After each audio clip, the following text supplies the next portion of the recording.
Hello everyone, and welcome to my first haul of January. Yes, there will be at least one other book haul, but I don't want these to be super long. So let's go ahead and get into this one. Now, this first stack of books, there are 6 here. So my mom, for my birthday and Christmas, she always gets me 2 wall calendars. One is the one that you see behind me for my office, so this one's a cat one. And then she does something else that's more spiritual based that I have in my bedroom. So that one is like every month is a different picture of Jesus Christ. So, however, when she bought the calendar for me, she ended up buying a 2023 version. So she's like, you know what? Let's go ahead and recycle or donate or do something with that one. And so she took me to Deseret Book, and that's where we found this other calendar for 2024. So while I was there, they had books on a table that was marked 50% off. So I got 6 books from Deseret Book. So these are all going to be clean books. So there's not going to be any sexually explicit scenes or anything in these. And these happen to all be Christmas. But 50% off, I was like, yes. So the first one I have is A Hopeful Christmas. This is a Regency romance collection. We have, so there's the cover, books by Annika R. Walker, Sane Ann Bessie, Carla Kelly, and Krista Lynn Jensen. So this is, was that only 4? Yeah, so 4 authors. One of them, and I don't know which author, I'm assuming that the order of the authors is the order of the books, but I'm not positive. So one of the, I'm guessing these are going to be novellas, because this whole book is 358 pages. So I'm guessing this is like 4 novellas. So one of them is Lord Blakely's Gift. When Mrs. Ivy Hunt and Lord Curtis Blakely establish a secret acquaintance, neither can deny that their feelings extend beyond friendship. But as the children of bitter rivals, it will take a Christmas miracle for the star-crossed pair to reach their happily ever after. Number 2, A Season of Hope. Following the death of her father, Amelia knows Christmas will be lean. But when circumstances become dire, it is the unexpected arrival of a childhood friend that renews Amelia's hope, both for the future and for love. Number 3 is Christmas by the Sea. After 2 years at sea with the Royal Navy, Surgeon Will Crenshaw longs for a quiet Christmas with his family. But when unrest at home threatens to ruin the holidays, it takes the kindly intervention of a mysterious house sitter to remind them of the true meaning of the season. And number 4, Expectations at Canterwood. Marina Rowley is a spinster, Richard Stanhope a war-weary military man. A case of mistaken identity throws them together, but the unexpected stirrings of their hearts lead to an unforgettable holiday romance. So, let's start making a stack. So, this other one is another collection of short stories or novellas. This is another Christmas Regency collection. Again, these are all Christmas. And this one is Christmas Forevermore. We have Sally Britton, Sarah M. Eden, Ashton Newbold, and Karen Thornell for the authors. This holiday season, fall in love with a brand new collection of swoon-worthy novellas from 4 of your favorite historical romance authors. From meddling matchmakers to fortuitous fiascos, the holidays have never been more magical. Okay, so there's 4 stories. A Family Christmas was written by Sally Britton. I like that this one has the author that wrote which story on the back. So, Family Christmas. After years abroad, Cyril Grant worries about relating to his high-born relatives at the family holiday celebration, but an unexpected connection with a member of the household staff opens his heart in more ways than one. Number 2 is Christmas Forevermore by Sarah M. Eden. It is in this reimagining of the beloved Charles Dickens tale A Christmas Carol, spinster Mina Schofield is inadvertently ensnared by a local matchmaker whose meddling launches Mina on a journey of self-reflection that could lead her to unexpected love. Number 3 is Christmas at Cranfield by Ashton Newbold. This one says, though childhood friends Hannah and Samuel secretly adore one another, fate conspires to keep them apart. But after years of shared holidays and missed opportunities, this Christmas brings the hope that their stars will align. And then the final story is A Thrill of Hope by Karen Thornell. After a devastating loss, Christmas holds little appeal for Isabel Reed. But when a snowstorm traps her in the company of a surprising travel companion, the perpetual winter of Isabel's heart just might begin to thaw. So these are sounding really good. Christmas is always a hard time of year for me just because I see how ornery people get, and I have to keep reminding myself they're wanting to get the best for their family and their loved ones, but people get mean. People are mean with retail, but it is just amplified in December. So I look forward to the day that I don't work retail. And plus, not only, I think part of the increased meanness is the stress that people put on themselves to have the perfect holiday for their kids and their loved ones, and it just comes off on the workers, which sucks.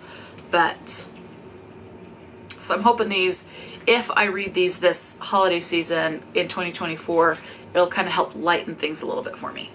Okay, this next one is The Holly and the Ivy, another Christmas romance collection by Sarah M. Eden, Esther Hatch, Dana Le Kemenant, Annika R. Walker. So there's the cover for that one. Okay, so we have The Holly and the Ivy by Sarah M. Eden, a nursemaid to the 8-year-old Duke of Kildare, Robbie will spend her holidays with her younger charge as a guest of Lord and Lady Jonquil. While the couple makes the child's holiday magical, the handsome gardener works his own magic on Nurse Robbie's heart. Number 2 is Hiding Christmas by Esther Hatch. Celebrating Christmas in Scotland will only invite persecution, but that never stopped Christine's English grandmother when they are almost caught. Christine is forced to beg for help of the one man she cannot abide. The third one in this is A Twist of Christmas by Dana Le Cheminant. I'm sorry, I know I'm saying that wrong. A Christmas house party offers 2 members of the Ton an irresistible opportunity, a weekend of anonymity, but their charade comes with unexpected romantic consequences. And the 4th book in this is A Season to Love by Annika R. Walker. Alice Hunt is searching for a Christmas miracle, a husband of her choosing. With the threat of an arranged marriage looming, she looks to an unlikely matchmaker for help. Next up I have, are these all? Okay, this is the last collection of novellas or collection of short stories. This is Meet Me Under the Kissing Bough, a Christmas romance collection by authors Josie S. Kilpack. I did read my first Josie S. Kilpack. It was a cozy mystery lemon tart or something like that. I really liked. So that's the author I'm familiar with. The other 2 authors for this particular book are Annika R. Walker and Sarah L. McConkey. So there's 3 stories in this one. So here is the cover. Meet Me Under the Kissing Bough by Josie S. Kilpack. Deborah Winfrey hasn't had the heart to host a holiday party since her husband's death, but this Christmas it's time to move forward. The festivities bring renewed life to her home, and the attentions of 2 very different men promise a chance at new love. Healing Hearts for the Holidays by Annika R. Walker. Julia Hunt is strictly forbidden from associating with the family in the nearby manor, including the handsome younger son, Esmond, who quickly steals her heart. With Christmas around the corner, the old bundle of hidden love letters may be the key to her own happily ever after. And then the last one in this is A Christmas Correspondence by Sarah L. McConkey. It says, in this novella, inspired by the timeless tale A Christmas Carol, John Charleston finds himself on an unexpected journey in the company of the insufferable Lady Caroline Morley. But the magic of the season has a way of softening even the hardest of hearts. Okay, this next one I'm going to show you, it looks like it's number 1 in a series, but it's not giving me like a series title that I can click on Goodreads. But this one is Coss-Country Christmas by Laurie Lewis, and this is a Silver Buckle Bride's romance. So that is the cover. When C.C. Cipollini is offered a temp job driving a custom car across the country, she leaps at the chance to leave Chicago, put her past in the rearview mirror, and make a fresh start. But one car crash and broken cattle fence later, Cece ends up at the home of ruggedly handsome rancher Reese Brockbank. Reese doesn't hesitate to rescue the reckless woman who has crashed into his life, but when circumstances require him to put Cece up in his house for a few days, he vows to remain aloof. A woman already derailed his life once. As Cece's warmth and childlike love of Christmas turn his beautiful but sterile house into a home, however, she wears down his defenses. Still, something in her story doesn't quite add up, and Reese's questions soon cause Cece to retreat. The pain of their pasts has brought them to this moment, but will they seize it or put the possibility of love in jeopardy?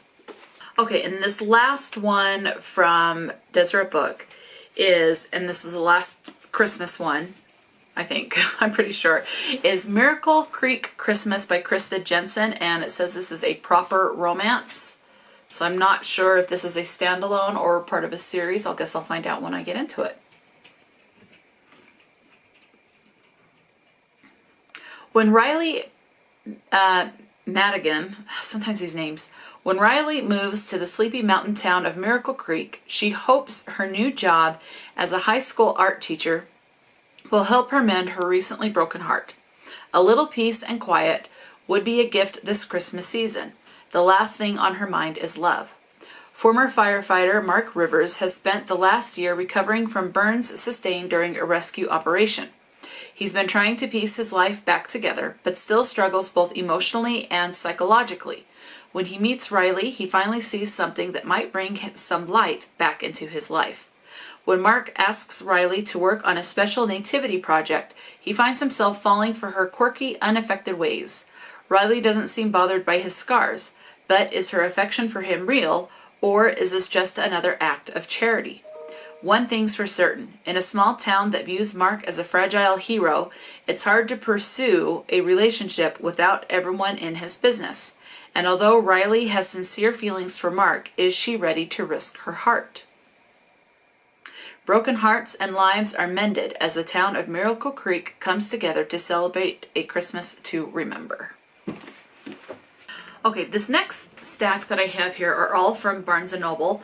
My mom wanted to go and get a couple of things, and so I went shopping with her. Of course, I can't leave without getting a couple of things. But I also had some money I had saved up because I go on kind of a ban, so for a little bit, although that didn't really work out. But I had some money saved up, and I had some leftover Christmas money, so I bought some books from Barnes & Noble. This first one is by Jennifer Steele, and it is Exile Music. As a young girl growing up in Vienna in the 1930s, Orly has an idyllic childhood filled with music.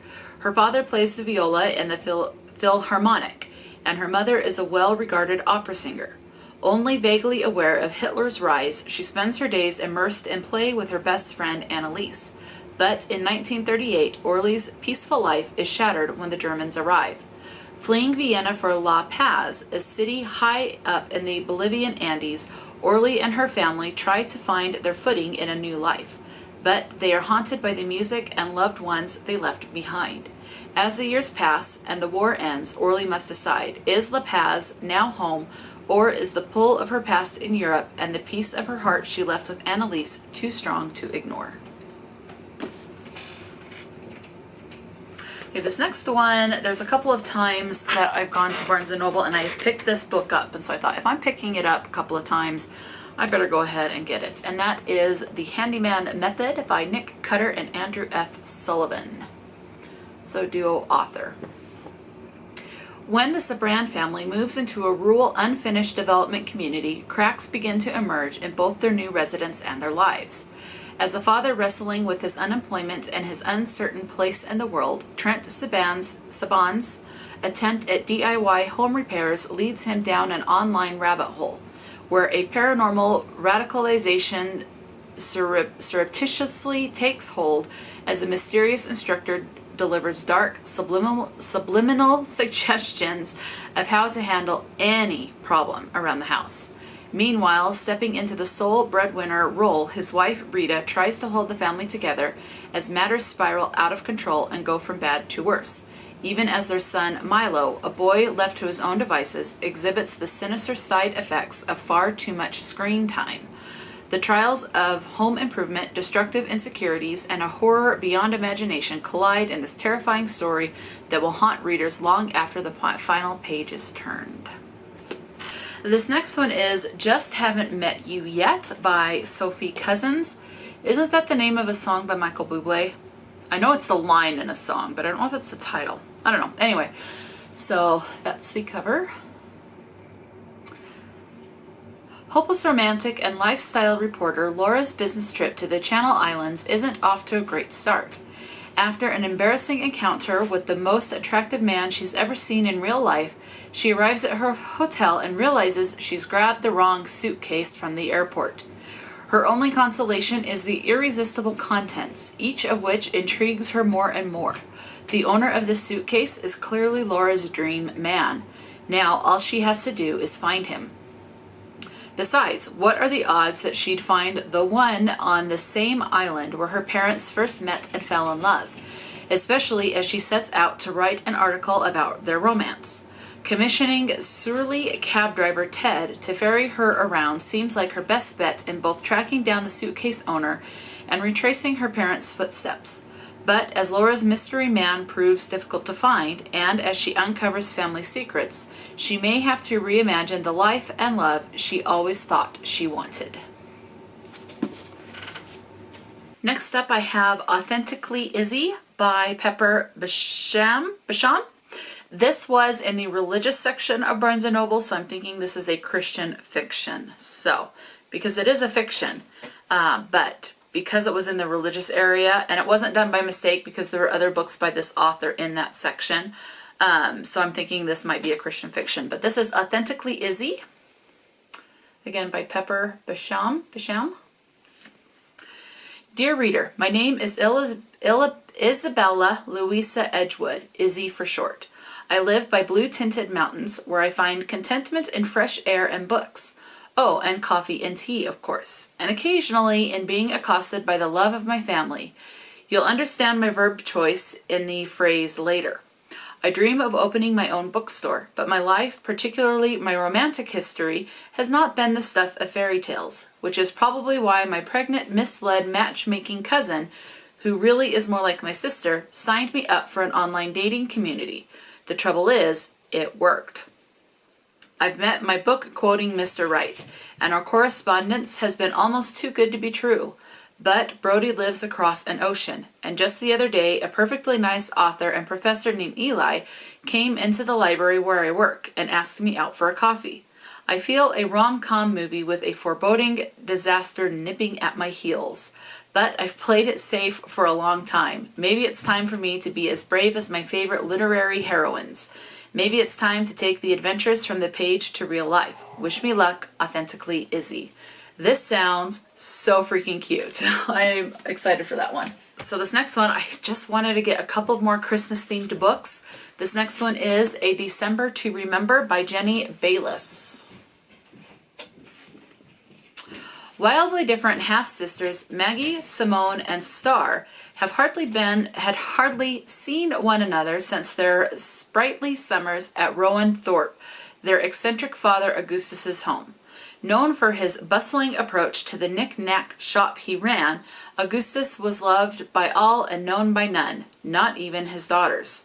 Now, a year later, the three estranged women are called upon for the reading of Augustus's will, and quickly realize he's orchestrated a series of hoops through which they must jump to unlock their inheritance, the last thing any of them want to do. But Maggie and Star desperately need the money, and who would Simone be to resist? Through hilarious goose chases, small town mishaps, and one heartwarming winter solstice celebration, love is in the air if only the three sisters can let themselves grasp it. This sounds so sweet. Okay, and this next one is going to be the last Christmas themed book in this haul. And that is, I've seen a couple of people read this, and there was only one reader that I saw that was disappointed in it, but everyone else loved it. But I want to read it for myself and get my own opinion of it.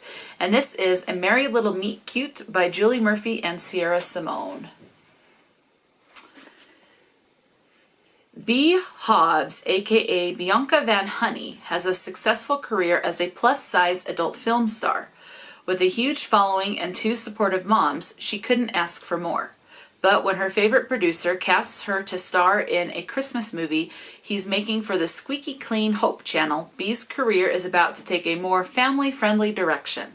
Forced to keep her work as Bianca under wraps, Bea quickly learns this is a task a lot easier said than done. Though it all becomes worthwhile when she discovers her co-star is none other than childhood crush Nolan Shaw, an ex-boy band member in desperate need of a career rehab. Nolan's promised his bulldog manager to keep it zipped up on set, and he will if it means he's able to provide a more stable living situation for his sister and mom. But things heat up quickly in Christmas Notch, Vermont, when Nolan recognizes his new co-star from her closed doors account. Oh yeah, he's a member. Now, Bea and Nolan are sneaking off for quickies on the set and keeping their new relationship a secret from the Hope Channel's execs. Things only get trickier when the reporter who's torpedoed Nolan's singing career comes snooping around and takes an instant interest in mysterious newcomer Bea. And if Bea and Nolan can't keep their off-camera romance behind the scenes, then this merry little meet cute might end up on the cutting room floor. It sounds very comedic. Okay, these next 3 books are all by the same author, and these are the last 3 books in a 5-book series. At least there's 5 books so far. The author I'm talking about is Emily McIntire. The name of the series is Never After. The first book I read and loved was Hooked, which was a fractured fairy tale of Peter Pan. Book number 2 I own is Scarred. The synopsis that I remember, plus the title, makes me think it's a fractured fairy tale of The Lion King. Now, let's find out about these other ones. So now I have the whole series that's out so far. Number 3 in the series is Wretched. Evelina Westerly has always been the bad guy. As the brains, bronze, and botanist behind her family's drug empire, she's her father's ruthless secret weapon. After a one-night stand with a gorgeous man at a nightclub, she's sated her urges and is back to her criminal ways. That is, until that same man shows up at the new Westerly lackey under a totally different name. But Nicholas Wordsworth's real secret is much more dangerous than an alias. He's an undercover DEA agent, and he's hell-bent on destroying the drug trade that devastated his family. Evelina embodies everything he's against, and he's been sent here to be her downfall. Yet the more they learn about the darkness in each other's hearts, the more alike they seem. And when hatred turns to something more, Nicholas will have to decide whether he can love a wretched woman, even if it means bringing both of their lives to ruin. I cannot discern what this is a fractured fairy tale of. Do be aware these are dark, and this is a villain's story. Okay, it says this is not a fantasy or retelling. The main character is a villain. If you're looking for a safe read, you will not find it in these pages. And that's the same note, author's note, in all of her books for this series, at least. Obviously, reader discretion advised. It does state that in here. So book number 4 for this is Twisted. Again, Emily McIntire. Yasmin Karam, daughter to one of the richest men in the world, has never known strife. So when her beloved father falls ill, she's determined to make his final days his happiest. His last wish? To see her married to a man of his choosing. Except Yasmin's heart already belongs to someone else, a servant, a man her father would never consider worthy. Struck between a rock and a hard place, Yasmin strikes a desperate deal with her father's right-hand man, Julian, not realizing he has his own twisted agenda. I'm thinking this one is an Aladdin twisted tale. Yeah, fractured fairy tale. That's the word I'm looking for. Julian Ferrasi has one goal: become the most powerful man in the world. He's built a future from broken bones and faded bruises, never caring who he hurt along the way. But when his mentor falls ill, he finds himself on the verge of losing everything, and he'll stop at nothing to inherit what is rightfully his, even if it means forcing a woman he can't stand into marriage. Yasmin is a brat who speaks out of turn, and he's the villain of her story. But he decides she'll be his, no matter what it takes to convince her. And the last one in the Never After series so far, I don't know if there will be more, but this one is Crosse. Again, Emily McIntire. I'm just used to saying the author right after. Father Cade Frederick is a holy man, brought up on the streets of Paris. He has dedicated his life to the church. But there's a monster that lingers just beneath the surface. A sickness. One that bleeds darkness and feeds on the damned. When he's tasked to become the priest in Festival, Vermont, a town both beautiful in architecture and riddled with despair, his sickness sings, demanding he rid the place of evil. Amaya Paquette is Festival's beautiful mystery. She spends her days caring for her younger brother and her nights transforming into Esmeralda, dancing for greedy eyes and shameless lips. Although she longs for love, she shies away from companionship, afraid of being abandoned again. When Father Cade lays eyes on Amaya, he finds himself ensnared, convinced she's using witchcraft to lure him to her. He can't eat, can't breathe, can't think unless it's of her, and temptation is a devastating mistress. She's his weakness, so he decides he'll be her demise, even if it means killing the only woman he might ever love. This gives me Hunchback of Notre Dame vibes. And this last book from Barnes & Noble is a chunker. It is over 600 pages, 677 pages, and it's book 1 in a series. And this is Paradise by David Wellington. Paradise 1, or maybe it's Paradise 1. Paradise 1, I think, is what it's called. So let me write that down. Paradise 1. Okay. Paradise 1, Earth's first deep space colony. For thousands of people, it was an opportunity for a new life, until it went dark. No communication has been received from the colony for months, and it falls to Fire Watch Inspector Alexandra Petrova and the crew of the Artemis to investigate. What they find is more horrifying than anything they could have imagined. Okay, and this last 2 stacks here are all from Amazon. Okay. This one, I'm just, as you will have seen from other hauls, I'm working on collecting all of this author's Fear Street books, and that's R.L. Stine, so I will not read the synopsis. This is part of the Fear Street sagas, and this is number 13, Faces of Terror. So, where I have not read this whole series, I don't know if they all follow the same character or different characters. I'm not positive. I think they follow the same characters. So I'm not going to read the synopsis of this one. But yeah, Faces of Terror. Now, I am looking, there's like 3 more books in this series I'm working on collecting. However, the last 3 books, whether I look on eBay, Amazon, or thrift books, are all over $100. Like, I think the cheapest is like $115 and the most expensive is $1,000. So I'm not paying anywhere near any of those prices for these. So I'm just going to keep an eye on it, watch the prices to come down. eBay is like $95 to $98, but then you have shipping, so it's going to be over $100. So yeah, I'm going to stick that one there. This next book I have already read, but it was a library book, and I have read the first 5 books in the series, and I want to say it's like 10 at least books in the series, maybe 11.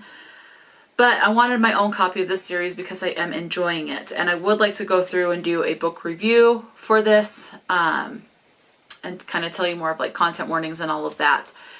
There are sexually explicit scenes, but they don't occur until like end of book 2, start of book 3, I want to say. But this series is the Fever series, and book number 1 is Darkfever by Karen Marie Moning. When Michaela's sister is murdered, she leaves a single clue to her death, a cryptic message on Mac's cell phone.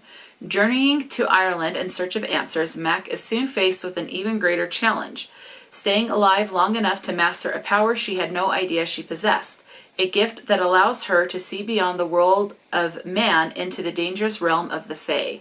As Mac delves deeper into the mystery of her sister's death, her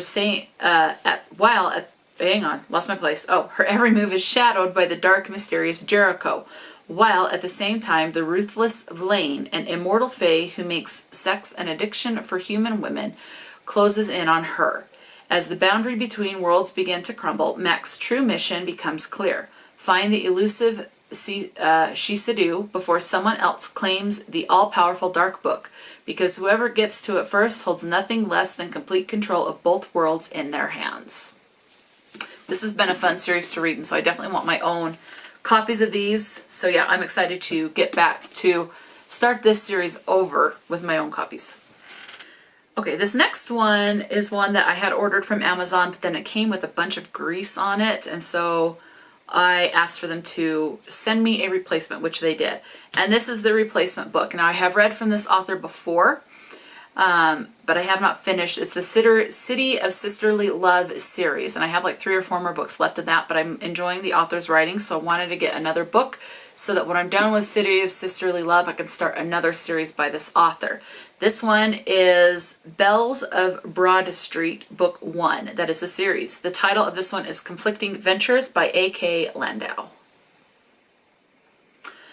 Skylar Lawrence is the quiet sister. Skylar, the one that doesn't need to be the center of attention.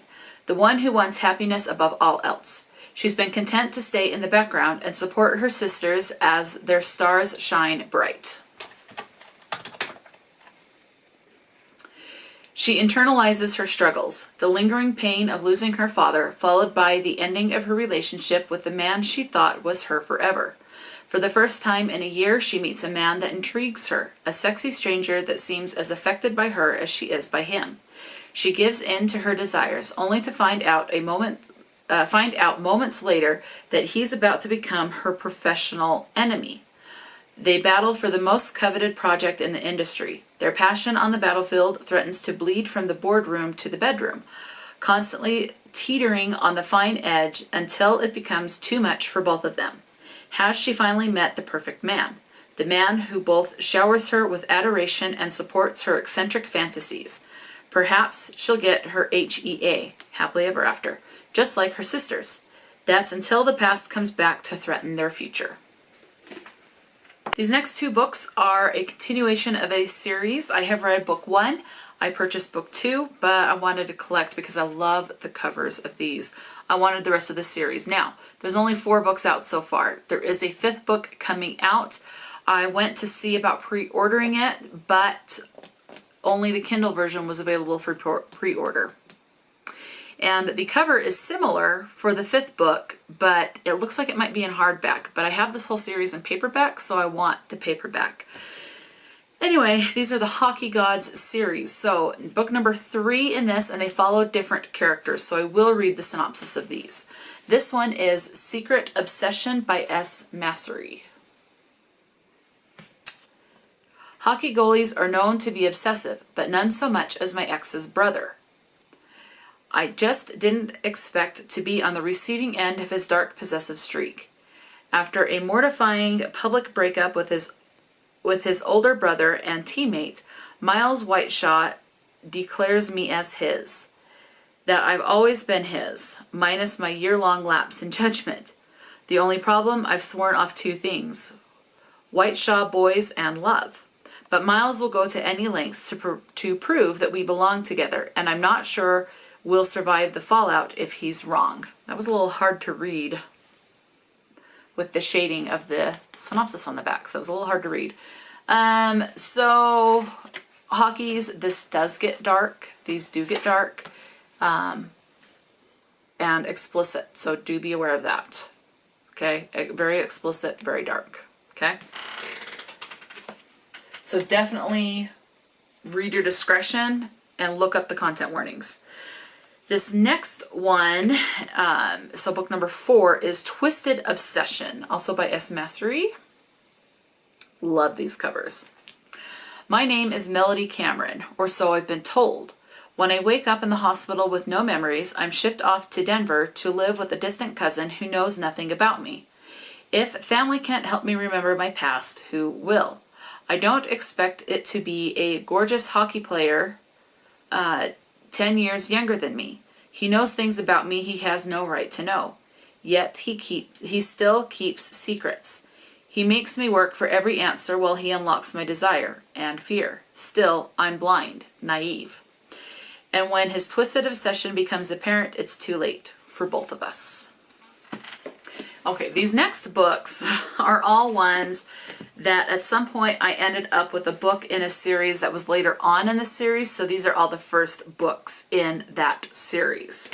So this first one is book number 1 in the John Russell and Effie Conan series. This is by David Downing, and this one is titled Zoo Station.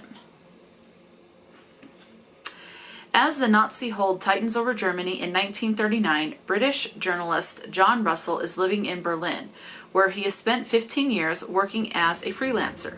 Despite his hatred for fascism and the signs of coming war, Russell is determined to stay in Berlin to be near his son, Paul, and his longtime girlfriend, the German film actress Effie Conan.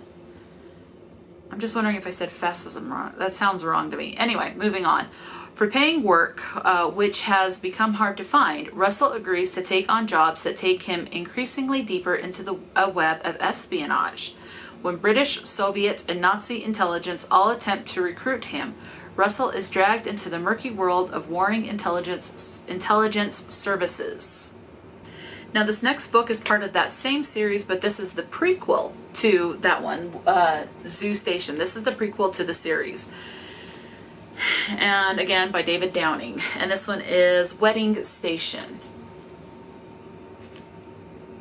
John Russell watches the Reichstag burn, but it's no scoop, even for a crime reporter. 4 weeks after Hitler's ascension, brown skirt mobs stalk the streets, and the press prints what the party tells it. Russell, a former communist with a British passport, should be packing his bags, but family ties bind him. Meanwhile, his assignments draw him closer to the savage heart of a new regime, and the story that only ends one way. So, that is Wedding Station. This next book is book number 1 in a Meant to Be series.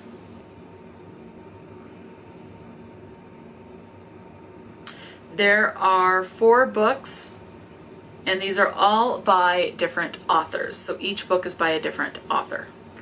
And this book is, so the first book in this is If the Shoe Fits by Julie Murphy. Cindy loves shoes. A well-placed bow or a chic stacked heel is her form of self-expression. As a fashion-obsessed plus-size woman, she can never find designer clothes that work on her body, but a special pair of shoes always fits just right. With a shiny new design degree but no job in sight, Cindy moves back in with her stepmother, Erica Tremaine, the executive producer of the world's biggest reality show. This is giving me Cinderella vibes. Okay. When a slot on Before Midnight needs filling at the last minute, Cindy is thrust into the spotlight. Showcasing her killer shoe collection on network TV seems like a great way to jumpstart her career. And while she's at it, why not go on a few lavish dates with an eligible suitor? But being the first and only plus-size contestant on Before Midnight turns her into a viral sensation and a body positivity icon overnight. Even harder to believe, she can actually see herself falling for this Prince Charming. To make it to the end, despite the backhanded compliments, conniving producers, and a house full of fellow contestants she's not sure she can trust, Cindy will have to take a leap of faith and hope her heels and her heart doesn't break in the process. So, If the Shoe Fits. Okay, this next one is book 1 in a series, and the series is called The Syndicates, and it looks like there's 10 books in this series. And this is one that I found just by...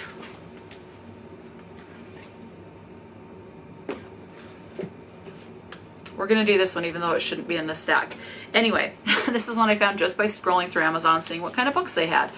And this is Mateo by Kayla Riley. So again, this one is one I just happened to stumble upon. The other 3 books here are ones that are part of a series where I have the ones later on in the series. So yeah, but anyway, Mateo, we'll just skip. I just had it in the wrong area. 2 POVs. We have Vanessa. It says, I wasn't supposed to be here, kidnapped by a stranger and forced to live in his home. So why am I drawn to my captor? Secrets from my past threaten not only myself, but now him. Do I trust the man who kidnapped me, or get the hell out of Dodge?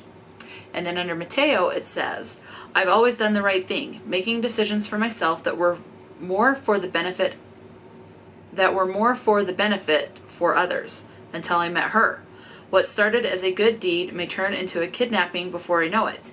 She is the first thing I've ever wanted for myself. The question is, will I be able to keep her? So, Mateo. Now, back to the books. There's only 3 left in this area. The 3 books left in the... I ended up purchasing a book later on in the series, so I had to get the first book or 2 in this series so I could read them in order. Okay, and book number 1 in the series is Mistletoe Romance. Book number 1 is Nick and Noelle's Christmas Playlist by Cody Hall. So I ended up with more Christmas books than I thought I did. Anyway, Nick Winter's Christmas at home is going nothing like he planned. What was supposed to be a memorable holiday with his longtime girlfriend goes sour when he learns she cheated on him while he was overseas.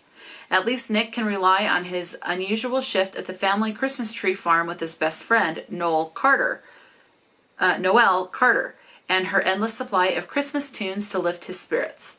A night of fun together is just what he needs to forget about his ex. But then they kiss, and it feels so right. If Noel can turn Nick's blue Christmas merry and bright, this might be the last Christmas Nick spends with a broken heart. This year, they'll be rocking around the Christmas tree as a couple, as long as Nick's ex doesn't go standing under any mistletoe. Okay, and then book number 2. So I ended up with a 3rd book, which was only 3 books in this series. So I had to get book 1 and 2. So number 2 is There's Something About Mary by Cody Hall, and these are all Christmas romances in this series. And they follow different characters. Mary Winters is going to need a whole lot of Christmas cheer to make up for the disaster of a year she's had. Rather than sulk, she decides to funnel all her frustrations into preparing for the most wonderful and busiest time of the year at the Winters Christmas Tree Farm. So this sounds like she is his sister. That's what it sounds like, so following siblings. Although her family isn't ready to hand over the reins yet, Mary is determined to prove herself as manager material, and a certain flirty outdoorsman on her dating app has been giving her just the confidence to do so. What Mary doesn't know is that she's been chatting anonymously with the farm's new foreman, Clark Griffin. The single dad has kept himself out of the dating pool ever since his son's mother left. But the more Mary dedicates herself to the farm, the more Clark falls for her generous heart and jolly spirit. As Clark and Mary catch feelings both online and off, their romantic potential dangles in front of their noses like mistletoe. Love is within their reach, if only they're brave enough to take the first step. Now this next one is part of a duology. And when my mom saw the book, she freaked out. Like, she does not want it or in the house type of a situation. But I ended up at Barnes & Noble at one point. I ended up getting the 2nd book in the series. So I needed to get this one. We'll see if it stays around or not. But, and yes, I have seen the movie adaptation of this. So we'll see what the book does, what the original source material is like. This one is The Exorcist by William Peter Blatty. This is one creepy cover. Let's see. Masterwork of faith and demonic possession returns in an even more powerful form. Raw and profane, shocking and blood-chilling, it remains a modern parable of good and evil and perhaps the most terrifying novel ever written. So the only issue I have with this is it does not give me a synopsis on this. So I've seen the movie and that's what I'm going off of for what this will be about. So I don't know, we'll see. Okay, we're on the final 4 books for this haul. This next one, I was just mindlessly scrolling through stuff and came across this one. Thought it looked interesting, and that is Mind to Bend by Ariella Knight. Really like this cover. And it says this is book number 1 in Stolen Obsessions series. The last thing I expected when I married at 22 was to remain a virgin at 24. My husband didn't want me. He married me out of obligation rather than love, and I thought nothing could hurt worse than that. But my solution, marriage counseling, was only the beginning. The first time I saw Shane, I knew I was boarding an express bus to hell because my husband never made me feel a flicker of that spark. And that was before we shook hands. He doesn't just want me, he wants all my firsts, my very soul, and damn it, I think he's going to get them. So now this next book I got because this is the one that I selected for April's selection for Autism Reads, which is a read along that I host where we read a book by an author that is confirmed to be autistic every month, and April is the adult selection, and that is going to be Dark Apprentice by Val Neal, and this is book number 1 in the Fall of Magic series. A psychopathic wizard, an immortal mage, an epic battle of wills. Nikolai doesn't want much out of life: sex, immortality, and the power to disembowel anyone who crosses him. But with dark magic forbidden, his only option is Medea. I think that's how it's said. A mage so deadly, even the enforcers give her a wide berth. Despite dire warnings that her apprentices don't survive, Nikolai won't stop until she agrees to train him. After all, he's a killer himself. Barbaric and brutal, the training is a far cry from what Nikolai expects. When a mysterious illness strikes Nikolai down, he suspects he's found the secret to Medea's longevity. He resolves to find out what happened to her previous apprentices. If he can locate the source of her power, he can turn it against her. Medea swore off training dark wizards. None of them take the craft seriously, and the ungrateful bastards always try to kill her. This one definitely seems the backstabbing type. But magic is dying out, and she hasn't felt such magical strength in centuries. If she can control the boy, show him that magic is more than curses and necromancy, he might obtain the power he desires. If not, well, what's one more dead apprentice?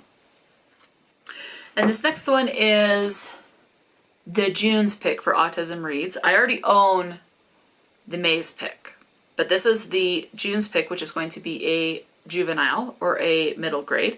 And this one is Good Different by Meg Eden Kuwait, I'm guessing is how that last name is said. And this is told in verse, so it's all poems. Selah knows her rules for being normal, and she always sticks to them. This means keeping her feelings locked tightly inside, despite the way they build up inside her as each school day goes on, so that she has to tear off her normal person mask the second she gets home from school and listen to her favorite pop song on repeat, trying to recharge.